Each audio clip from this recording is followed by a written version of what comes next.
Assalamu alaikum, aunque ya es un poco oscuro, ya es casi de noche, en la hora del Magreb, ¿verdad? No me resisto a hacer este directo para que visitéis conmigo la zona que llamamos de la Bujaira. Este es el parque de la Bujaira, la avenida de la Bujaira, el palacio de la Bujaira, que es una remodelación del palacio original que se le atribuye al Mutami, aunque evidentemente fue una edificación de época almohade y restaurado por personas de la nobleza castellana siglos después, pero que de alguna manera quiere mantener un poco el estilo de cómo fue el palacio original, ¿veis? Tiene frisos, arcadas y elementos que podríamos decir orientalistas, ¿verdad? Es un pequeño pabellón, aunque de una elegancia manifiesta, una elegancia clásica, ¿veis? Las puertas, los frisos, las almenaras, las ventanas, incluso polilobuladas en algunos casos, ¿veréis? En el centro y califales en otros. Es un edificio que, como digo, fue restaurado por una señora de la nobleza sevillana, española, castellana, pero que quiso mantener el estilo original del pabellón que se le atribuye al pabellón almohade.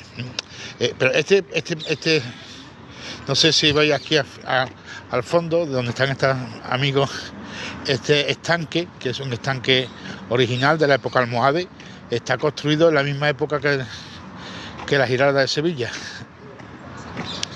Sí, este es una alberca donde venía el agua de los caños de Carmona, y desde aquí se distribuía hacia alrededor, hacia el frente, hacia aquí a la derecha y por supuesto en esta zona alrededor nuestra, ¿no? Pues esta fuente, esta alberca que veis, hay una, incluso aquí podemos ver las compuertas por donde se distribuía ese agua a las acequias, formando alrededor pues una zona de huertas y jardines, porque el concepto era tener huertas y jardines, no solamente para la producción agrícola o de alimentos, sino también de jardines. De eso. Y veis, hay una compuerta donde se regulaba el riego, no solamente esta, hay más por alrededor, ¿verdad? Al fondo vemos como una especie de zona donde había naranjos, ¿eh? En esta zona, al otro lado del río, de la carretera, también llegaba a esos jardines y por supuesto hacia allá, hacia el fondo, ¿no? Con lo cual era una obra de ingeniería, porque incluía ¿cómo se llaman los patos? Incluía, ¿cómo se llama esto?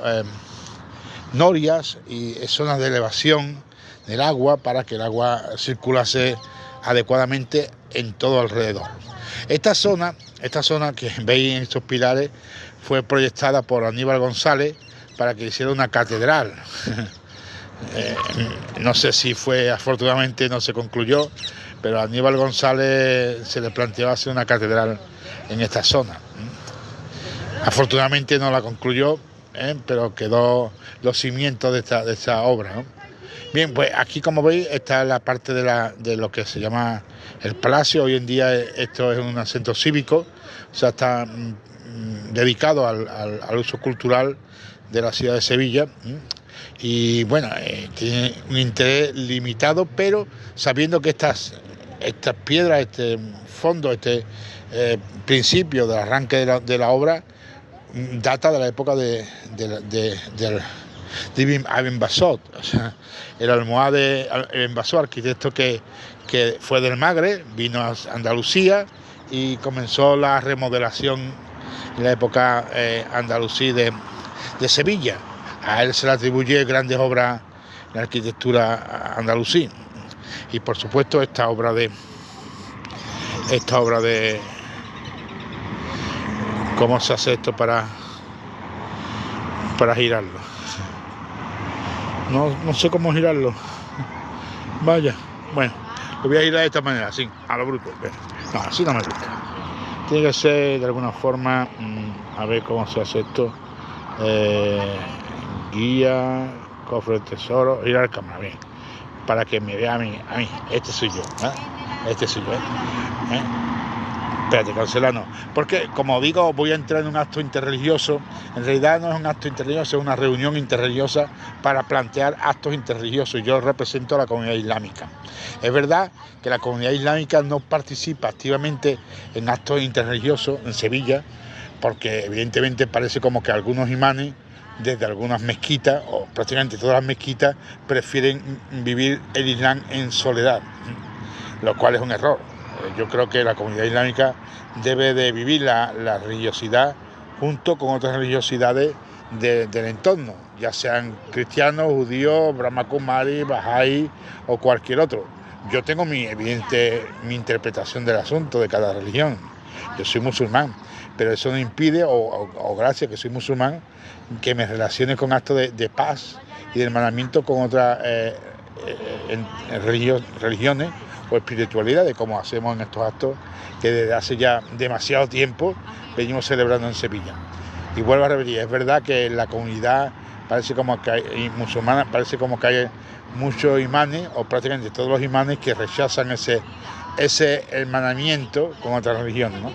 Como que se van a contaminar de no sé qué cosa. Es un error, evidentemente. Y yo trato de mantener esta colaboración y esta visualización de hermanamiento con otras religiones, porque sé que el Islam así lo prescribe.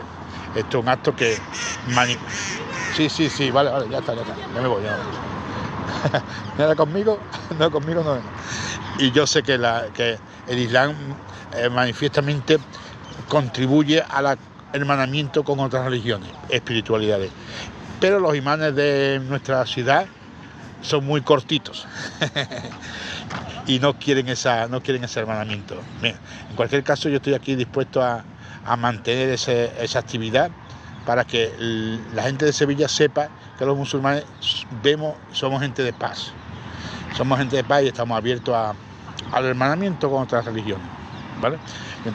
Como decía, en este sitio que estoy alrededor, se llama La Bujaira, ¿no? Que, como sabéis, o como deberéis de saber, se le atribuye el nombre de un lago, aunque no sé si el lago fue por el lago que hay en Egipto, que se llama Bujaira, o se llamó Bujaira porque era un lago.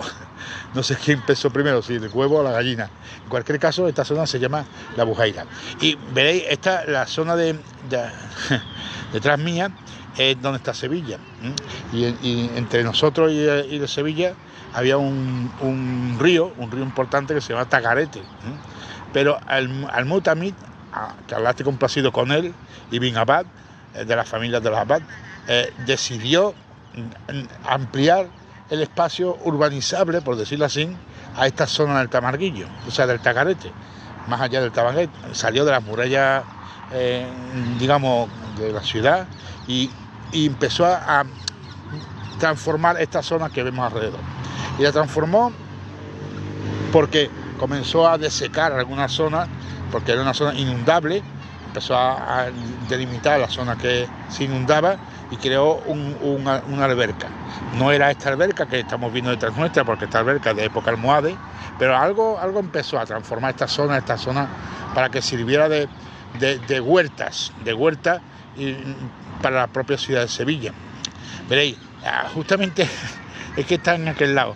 Justamente detrás mía hay una... Me gustaría visitarlo, aunque es un poco tarde ya. Había un pozo que llamaban Pozo Santo, y era Pozo Santo porque aquí todo lo que es santo, ¿verdad?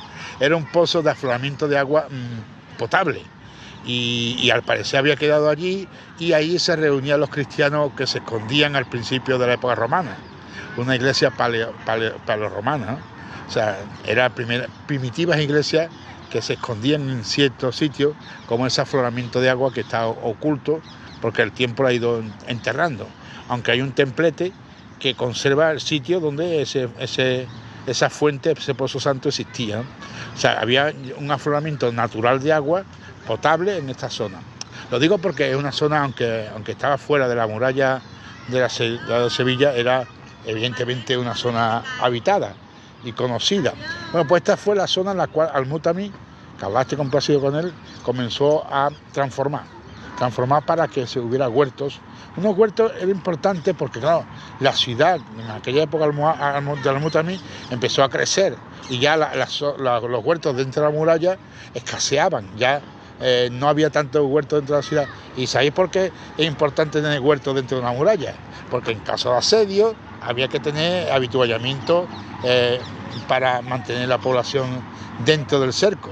Entonces, de alguna manera, ya posteriormente, en la época de almohade, bin Yusuf, Yaqub Yusuf y los grandes gobernadores almohades amurallaron todo este perímetro, un gran perímetro desde el fondo hasta aquel lado, y crean una muralla para proteger esta zona que se convirtió en una zona de habituallamiento de la ciudad de Sevilla. Precisamente cuando los invasores castellanos, en concreto, asaltaron esta zona y tomaron posesión y crearon un campamento militar en esa zona, aquí detrás, ¿no?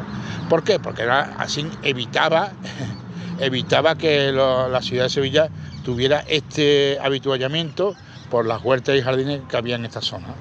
Ya de esa forma tenía un campamento cerca de la ciudad y evitaba que tuviera recursos la ciudad de Sevilla.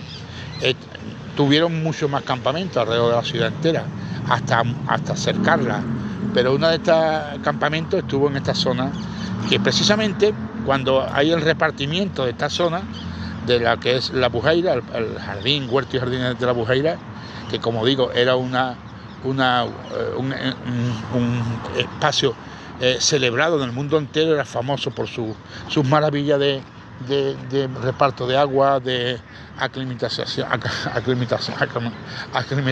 de los jardines, de las huertas, de las frutas que se producían en esta zona.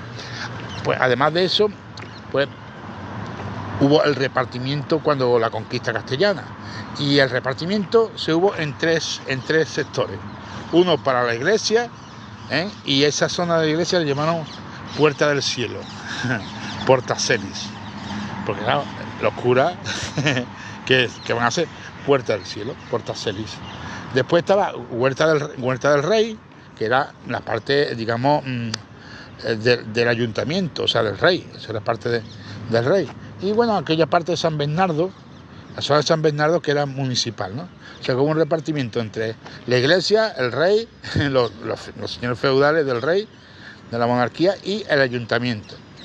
¿Por qué? Porque esta es una zona, digamos, propiedad del gobierno islámico andalusí. Y a la hora del botín, pues se lo repartieron entre los tres poderes. Mirad, fijaros qué bonito es la imagen de esta. A ver cómo se da la vuelta otra vez. ¿Cómo se da aquí la vuelta? Mira, sí. No, mira, aquí está, mira. Mira qué bonito queda, aquí mira qué bonito queda el pabellón. Mira, ¿veis? Con la iluminación un poquito de colores así, verdecito, naranjita, en fin. La verdad es que es precioso, ¿verdad? Es un sitio encantador, aunque no sea original, ¿verdad? Bueno, pues precisamente el edificio que está aquí a la izquierda, eso ya es de la iglesia. Como digo, esta zona, a partir de ahí, fue tomada como botín para la iglesia. La iglesia, que me da envidia, porque yo veo que la iglesia católica tiene aquí colegios, edificios, parroquias, de todo. Centros culturales, centros de esparcimiento, tiene grandes extensiones con grandes edificios muy hermosos todos. Y sin embargo, nosotros musulmanes nos tenemos que conformar si nos dejan un local alquilado en un centro comercial de turno. La diferencia, ¿verdad? ¿Quién se va a acercar a la mezquita, ¿no? Pudiéndose acercar a estos grandes complejos cristiano, católico, apostólico, romano. Bueno, pues esta es la Bujeira. Esta es la Bujeira, un verdadero palacio. A mí me gustaría que fuera dedicado a la mezquita, que esto se convirtiera en una mezquita, un centro, no tanto como mezquita, porque se nos va a quedar pequeña, porque evidentemente no es un patio grande, no es un sitio grande, suficiente, pero sí sería hermoso que fuera un centro de interpretación de la comunidad islámica andalusí, porque está dentro de Sevilla, ¿ves? Está en el entorno de Sevilla. Está dentro de Sevilla y un entorno privilegiado. Bueno, pues ni loco se nos van a dar los musulmanes, ni loco, ¿verdad? Ni loco, y sin embargo sería un sitio fantástico. A ver si algún jeque saudí o emiratí o catarí o cualquiera viene aquí y lo compra. Compra al alcalde y le da billones. Si fuéramos judíos lo harían, ¿verdad? Mira, están haciendo un acto cultural dentro, ¿ves? Pero en absoluto podemos, porque lo hemos intentado, de verdad que lo hemos intentado, hacer un acto religioso islámico dentro y no nos dejan. Dicen que no, que ahí nada más que cultura. Cultura que a veces, bueno, en fin. Bueno, pues como veis, esta zona es la zona de Bujaira. Me voy al acto cultural de encuentro. Un concierto, ¿verdad?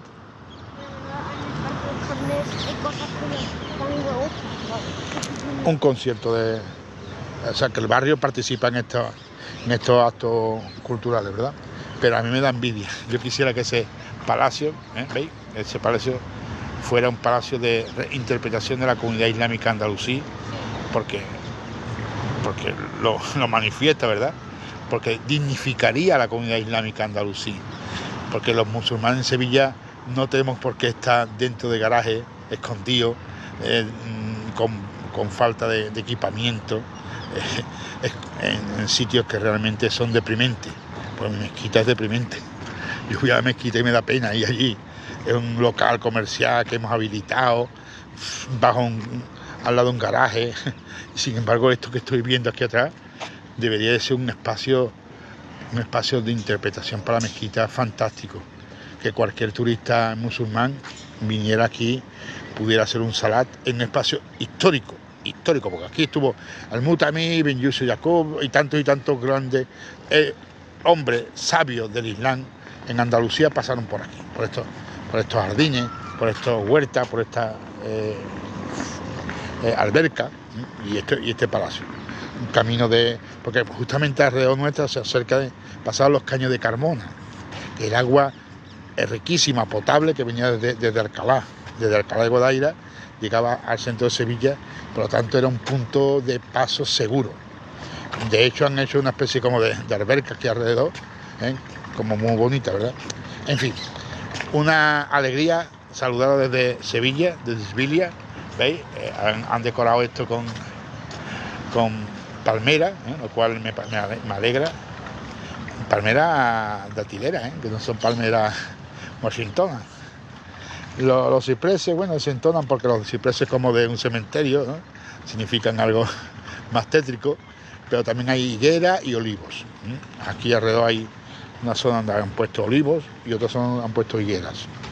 En fin, una alegría de visitar a Sevilla y este espacio emblemático, que no es conocido en el circuito turístico de Sevilla, pero para nosotros sí, ¿verdad? Para mí es un sitio, como digo, emblemático donde busco la saquina, la paz, la baraka de aquellos que nos precedieron. Y en su honor diremos la Fátiha, ¿verdad? Para concluir mi visita. Al lado de esta fuente que rememora esa fertilidad de la cultura andalusí. A ver, ¿no la vemos? Sí, bueno, sí. Aquí, ¿ves? Bismillahirrahmanirrahim, alhamdulillahi rabbil alamin, arrahmanirrahim, maliki yawmiddin, iyyaka na'budu wa iyyaka nasta'in, ihdina siratal mustaqim, siratal ladzina an'amta alaihim, ghairil maghdubi alaihim waladdallin. Amén. Que Allah vuelva a traer el Islam a mi tierra Andalucía y que vuelva a ser leído el Corán como fue leído en su tiempo, y que tengamos el profeta que tenían los andaluces, Muhammad sallallahu alaihi wasallam. Assalamu alaikum.